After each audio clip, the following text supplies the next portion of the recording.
नमस्ते, मेरे साथ कुर्बान अली साहब हैं। कुर्बान अली साहब, आपका स्वागत है। लेकिन आज हम लोग एक ऐसे मसले पे बात कर रहे हैं जिसका भारतीय पत्रकारिता में हम सब लोग उसको बहुत इज्जत से उस नाम को लेते थे, और कल वो मार्क टली साहब नहीं रहे। मैं बीबीसी बीबीसी का पर्याय था। जब मैं बड़ा हो रहा था तो बीबीसी का मतलब मार्क टली हुआ करता था मेरे लिए। और बाद में आपने उस बात को आगे बढ़ाया, आपने उसको आगे किया। अ, एक बड़ा पत्रकार चला गया है, एक बड़ा राइटर चला गया है, एक बड़ी शख्सियत चला गया है, जो जो मतलब मार्क टली को ज्यादातर लोग ये मानते थे कि भाई विदेशी हैं। एक ऐसा व्यक्ति जो विदेश, हालांकि हिंदुस्तान में पैदा हुए, लेकिन दिल जिसका हिंदुस्तान के लिए धड़कता था, इसमें कहीं कोई दो राय नहीं है। मैं, क्योंकि आप उनसे बहुत नजदीकी रिश्ता रहा है आपका, मैं थोड़ा कुछ चीजें आपकी उनसे समझूं, फिर उसके बाद मेरे पास दो तीन प्रश्न हैं छोटे छोटे, मैं उस पर बात कर जी, लूंगा। लेकिन as a tribute to Mark Tully. बहुत शुक्रिया आनंद वर्धन भाई, मार्क टली को याद करने के लिए। अ, उनकी यादें ही हमारा सरमाया हैं इस वक्त। एक बहुत बड़ा नाम तो था ही, लेकिन एक बहुत बड़ा इंसान।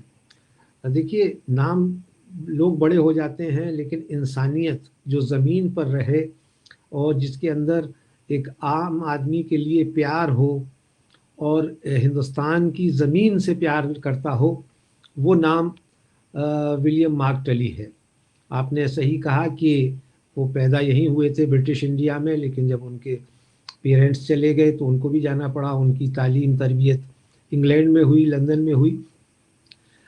लेकिन वो अपने शुरुआती दौर में, उन्होंने मुझे एक इंटरव्यू में कहा था कि वो पादरी बनना चाहते थे, लेकिन वहाँ का जो डिसिप्लिन था वो इतना सख्त था कि वो उसमें नहीं रह सकते थे, तो इसलिए वो फिर जर्नलिस्ट बन गए। और 1964 से लेकर के 1994 तक 30 साल उनका बीबीसी के साथ जुड़ाव रहा, और इनमें से ज़्यादातर वक्त हिंदुस्तान में गुजरा।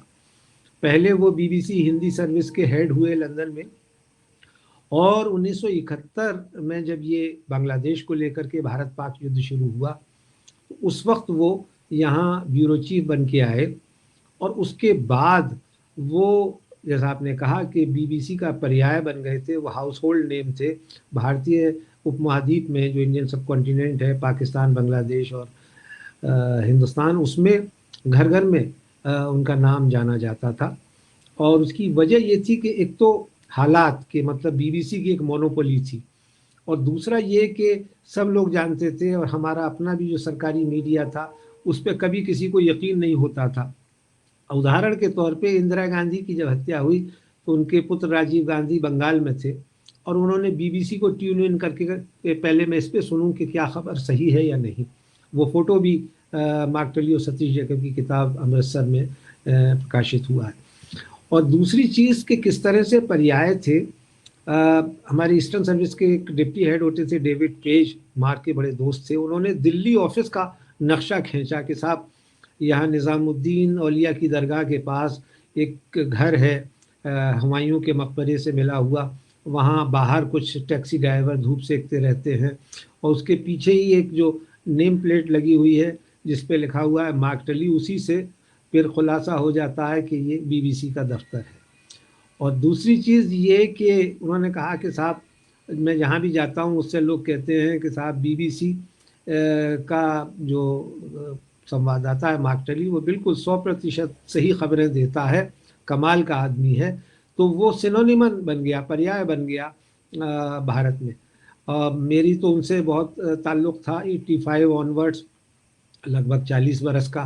कई बड़े हमने इवेंट्स कवर साथ किए। अयोध्या में जब बाबरी मस्जिद का डेमोलिशन हो रहा था तो वहाँ भी हम साथ थे, मार के कारण हमारी पिटाई भी हुई। और कई जनरल इलेक्शंस कवर किए। तो बहुत ही दिलचस्प और मज़ेदार उनका साथ रहा। और सबसे बड़ी बात ये कि अंग्रेज़ होने के बावजूद उनसे जब कोई हिंदुस्तानी अंग्रेज़ी में बात करने की कोशिश करता था तो वो उसे हिंदी में जवाब देते थे। और फिर वो मुझसे कहते थे कि हिंदुस्तान के लोगों में इतनी गुलामाना ज़हनियत हो गई है, इसको कहते थे वो कॉलोनियलिज्म ऑफ द माइंड, कि ये मुझे देखते ही अंग्रेज़ी में बात करने लगते हैं, जबकि मुझे अच्छी खासी हिंदुस्तानी आती है। तो ऐसे थे मार्क टवेन। आपकी आवाज़ नहीं आ रही है मुझ तक। कुरबान भाई, एक दो छोटी छोटी चीजें इसलिए कर लूं क्योंकि 2-3 नाम पर्याय थे उस समय बीबीसी का, और मैं इसलिए कि आज मार्क टली, आज हम बीबीसी का वो भी देख रहे हैं जब बीबीसी को अपने बहुत से ऑपरेशंस बंद करने पड़े हैं हिंदुस्तान में। उनका एक उन्होंने उनका उनकी उनकी सिर्फ जो गलती ये थी कि उन्होंने एक डॉक्यूमेंट्री दिखा दी थी जो जो उनकी डॉक्यूमेंट्री नहीं थी, उन्होंने फैक्ट्स को लेके दिखा दिया था, ये उनकी गलती थी जिसकी वजह से उनको ये खामियाजा भुगतना पड़ रहा। मैं ये भी बता दूं दर्शकों को कि हम सब लोग बीबीसी को एक समय तक हिंदुस्तान का एक बड़ा दर्शक ज्यादा रिलायबल समझता था। इंदिरा गांधी की मौत की सूचना बीबीसी ने पहले दी थी, उन्होंने बाद में दी थी। मैं एक चीज छोटी और पूछ लूं, क्योंकि आपने, मैं 3-4 नाम ले रहा हूं, जैसे उनके साथ नाम एक जुड़ा हुआ था सतीश जैकब, आपका नाम वहां जुड़ा हुआ था। यूपी में एक नाम रहता था रामदत्त त्रिपाठी। ये सारे लोग आपके बीबीसी के एक दूसरे, लेकिन उसके उसके फलक्रम रहते थे मार्क टली। वो तो जब 94 में हट गए बीबीसी के बाद, लेकिन फिर भी बहुत से लोग उनको आज तक उनको रिलेट बीबीसी से करते हैं। मैं इस पे जरा समझना चाहता हूं, मतलब व्हेन ही लेफ्ट बीबीसी उसके बाद उनका क्या रहा? आप लोगों से तो राब्ता रहा उनका, लेकिन देखिए आनंद भाई, 2-3 चीज़ें हैं और बड़ी दिलचस्प जो आपने जिक्र किया अब तो मौजूदा निज़ाम का और मौजूदा बीबीसी के दफ्तर के फंक्शनिंग का, लेकिन मार्क टली हमेशा सरकारों के लिए पर्सना नॉन ग्रेटा रहे, चाहे वो पाकिस्तान हो, बांग्लादेश हो और भारत हो। इमरजेंसी में उनको कहा गया कि आप जो सेंसरशिप लागू की गई है उसको एक्सेप्ट कीजिए, तो उन्होंने कहा मैं ऐसा नहीं करूंगा। वीसी शुक्ला जब आईएनबी मिनिस्टर थे, उन्होंने कहा कि आप कीजिए, कर नहीं करूंगा तो आपको 24 घंटे के अंदर दफ्तर भारत छोड़ना होगा। तो वो हिंदुस्तान छोड़ के 24 घंटे के अंदर गए और 77 में जब चुनाव हुए तो दोबारा आए। ऑपरेशन ब्लू स्टार जब हो रहा था तो वो सतीश जैकब के साथ अमृतसर से वो कवर कर रहे थे, लेकिन भारत सरकार ने सारे विदेशी पत्रकारों को कहा कि आप यहाँ से चले जाइए, तो मार्क टली को आना पड़ा और सतीश अमृतसर में थे और मार्क दिल्ली में, और ये लोग फिर जॉइंटली उसको 2-3 महीने ऑपरेशन ब्लू स्टार और उसके का जो फॉलो अप था उसको कवर करते रहे। वो देखिए एक दौर था आनंद भाई के बीबीसी की मोनोपोली थी, ये 300-400 चैनल नहीं थे जो आज आपकी हथेली पर है, आपके हाथ में वो रहता है रिमोट और आप कुछ भी लगा लेते हैं, और इंडियन मीडिया का कोई वो विश्वसनीयता नहीं थी। मैं एक उदाहरण दूं आपको कि 6 दिसंबर 1992 को जब मैं उनके साथ अयोध्या में था और बाबरी मस्जिद का डेमोलिशन देख रहा था और उसी खबर को मैंने बीबीसी उर्दू सर्विस पर ब्रेक किया था, तो हमारा सरकारी मीडिया कह रहा था कि अयोध्या में विवादास्पद ढांचे को कुछ नुकसान पहुंचा है। 9:15 बजे के जो ऑल इंडिया रेडियो का बुलेटिन था और 9 बजे का इंग्लिश में, और मैंने कहा कि साहब वहाँ तो मलबा भी लोग उठा करके ले गए, अब कुछ बचा ही नहीं है, बिल्कुल मिसमार हो गया है। तो ये फ़र्क था और इसीलिए मार्क टली के अंदर ये था कि वो अपनी सच्चाई पर डटते थे, चाहे उसका खामियाजा उन्हें उठाना पड़े। उन्हें और ये खामियाजा बीबीसी से उठाना पड़ा जो टर्निंग पॉइंट था एक उनकी आखिरी लाइफ में, कि उन्होंने अपने डायरेक्टर जनरल जॉन बर्ट की आलोचना की लंदन में जाकर के पब्लिकली, और उसके बाद उन्होंने रिज़ाइन कर दिया क्योंकि ये लग रहा था कि शायद अब उन्हें काम नहीं करने दिया जाएगा या किसी तरह से उन्हें अपमानित किया जाएगा, फ्रस्ट्रेशन उनको बढ़ा दिया जाएगा।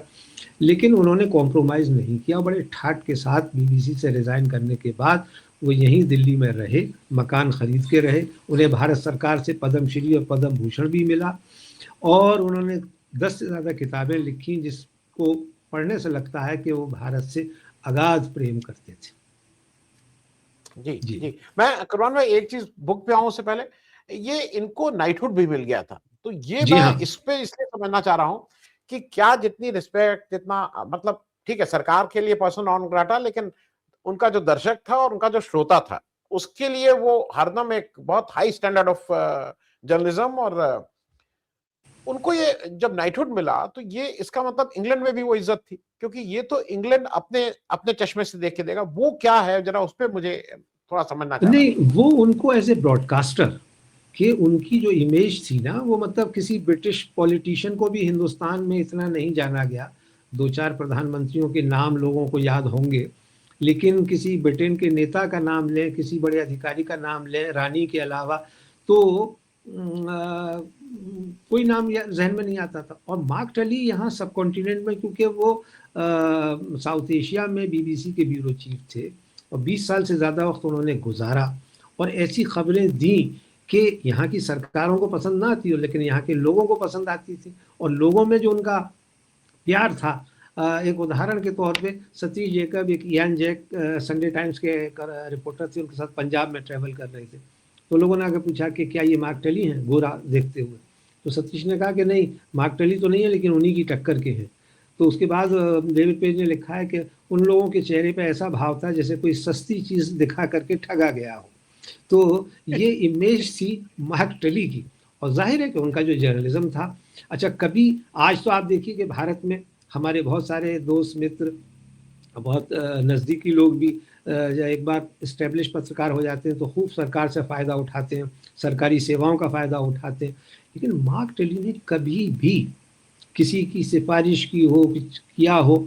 देवीलाल ऐसे व्यक्ति थे, उनके मित्र, के कभी भी बिना बताए वो आ जाते थे निज़ामुद्दीन में उनके घर में। और प्रधानमंत्री बनने के बाद की बात मैं आपको बता रहा हूँ।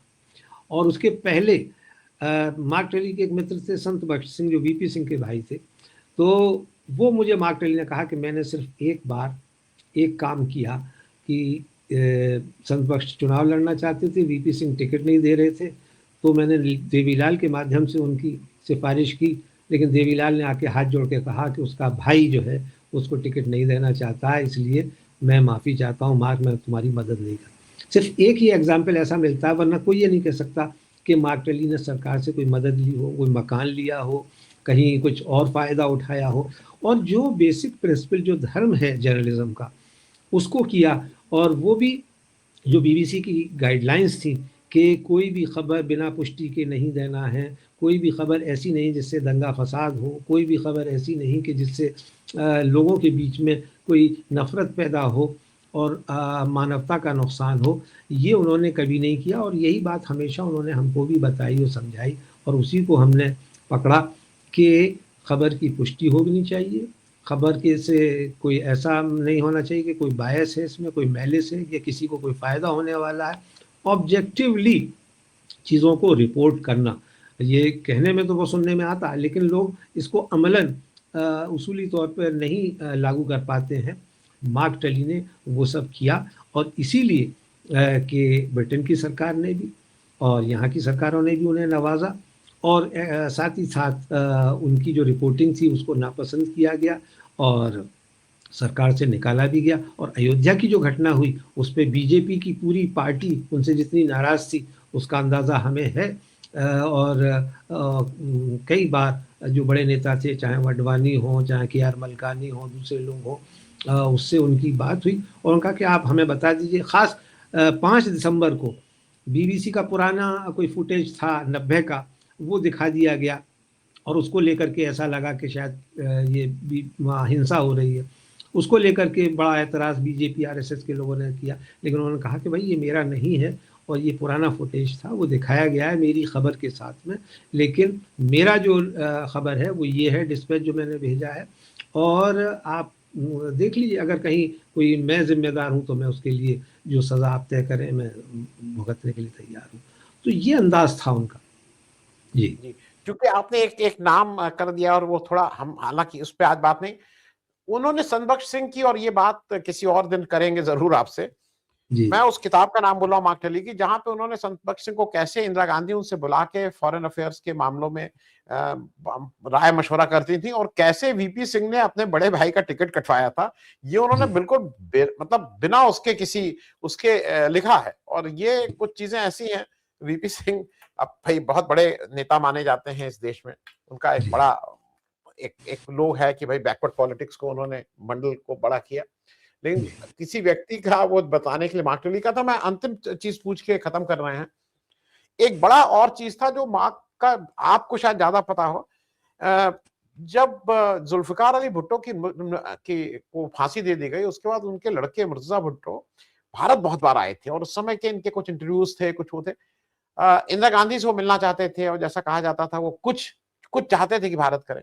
उसके बारे में अगर कुछ आपसे कभी बातचीत हुई हो तो बहुत संक्षेप में बता दें, फिर ये तो कहीं और ये सिलसिला कभी जी और जी बात नहीं, वो करेंगे। है मुर्तज़ा भुट्टो, एक दूसरे फर्जी पासपोर्ट पे अफगानिस्तान से आए थे, दूसरे नाम से आए थे, और सतीश जैकब जाया करते थे उस वक्त एयरपोर्ट, अफगानिस्तान से आने वाले लोगों का इंटरव्यू करके अपनी रिपोर्ट बनाते थे, क्योंकि वहाँ एक्सेस नहीं था।